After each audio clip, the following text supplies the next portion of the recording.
মোটরসাইকেলটা কই থেকে আনলো দেখেন তো। ধরেন, এদিক ধরেন, এটা ধরেন, এটা ধরেন।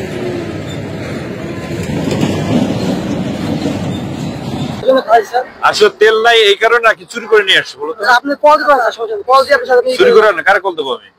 কারে কল? আমার চাচাকে কল দিবেন, চাচার সাথে ভাই আছে। হ্যাঁ, চাচার সাথে ভাই আছে। আমার চাচার সাথে যা হুন্ডা সে আছে। ওই চাচাও তো তোমার মতো একজন হইতে পারে। আপনার মিরপুর কল থাকা কোচ নিয়া কাগজপত্র তোমার কাছে আছে? এই গাড়ির কাগজ আছে? ফোন দিয়ে স্যার কাগজ দিয়ে পান স্যার। হ্যাঁ, যে ফোন দিয়ে স্যার কাগজ দিয়ে পান আছে নাকি? বুঝি নাই। এই ফোন দিই যে কায়দা থাকে কায়দা গায়ে পান স্যার। আমার কথা বুঝে তোমরা আসছো হলো ঢাকা মিরপুর থেকে যাওয়া হলো টাঙ্গাইল করটিয়া। এই যে মনে করো প্রায় 150 কিলোমিটার রাস্তা। হ্যাঁ, এই 150 কিলো রাস্তা তোমার, এর মধ্যে 3 কিলোমিটার তোমরা বল, তোমার কথা অনুযায়ী 3 কিলোমিটার তোমার হাইটে ঠেলে নিয়ে আসছো গাড়িটা। গাড়িতে নাই কোনো কাগজ।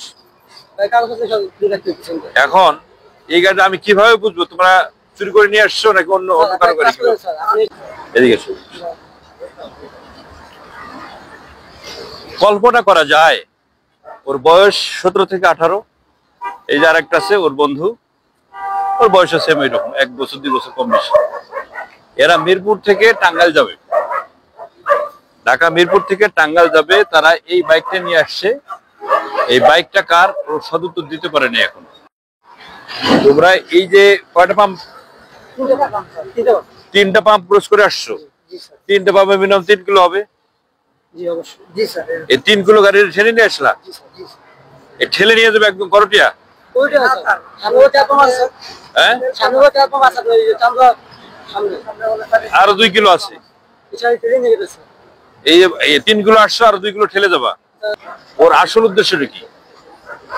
এ হচ্ছে এখান থেকে দেখলাম যে গাড়িটা ঠেলে নিয়ে আসছে, এখন বাজে রাত 2টা।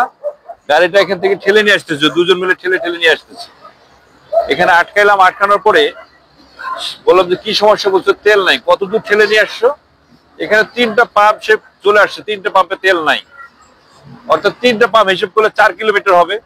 সে 4 কিলোমিটার ঠেলে নিয়ে আসছে। এখানে সামনে যদি পাম্পে যায় আরো 2 কিলোমিটার, 6 কিলোমিটার গাড়িটা ঠেলে নিয়ে যাচ্ছে দুজনে। 4 কিলোমিটার আসছে, আরো 2 কিলোমিটার যাবে।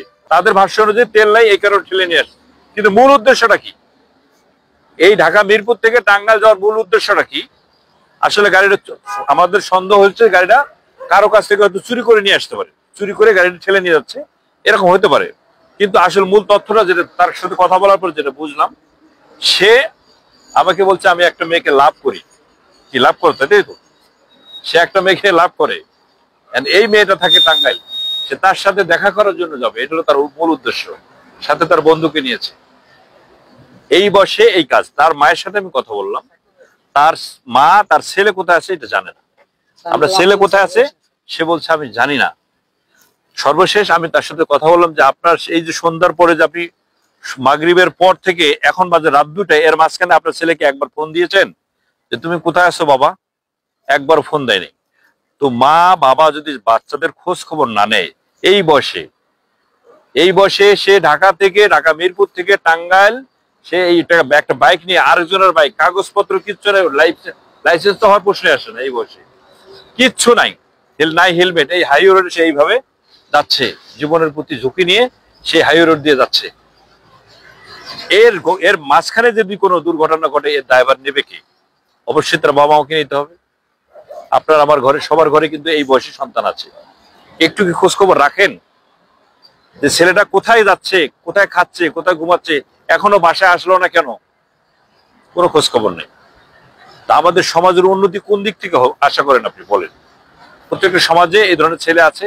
সবার উচিত, যার যার অবস্থিতি সবারই উচিত নিজ নিজ বাচ্চাদের খেয়াল রাখা। কোথায় যাচ্ছে, কার সাথে খেলতেছে, কোথায় ঘুরতে যাচ্ছে, কোথায় আড্ডা দিচ্ছে, সেই যার সাথে আড্ডা দিচ্ছে তারা কারা, এই খোঁজগুলো অন্তত নেওয়া উচিত।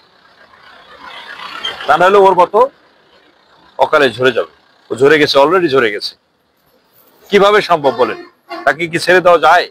এই যে এখনো কত কিলোমিটার হবে এখান থেকে টাঙ্গাইল? হ্যাঁ, আরো 52-53 কিলোমিটার যেতে হবে। কিভাবে যাবে? হাই রোডে, প্রচুর হাই রোডে গাড়ি চলছে, অনেক গাড়ি চলছে, গাড়ি চলছে, এর মাঝখানে তারা যাচ্ছে, কোনো কিচ্ছু নাই, তার কিচ্ছু নাই, নাই কাগজপত্র, নাই হেলমেট, নাই লাইসেন্স, কিচ্ছু নাই। কিভাবে যাবে বলেন?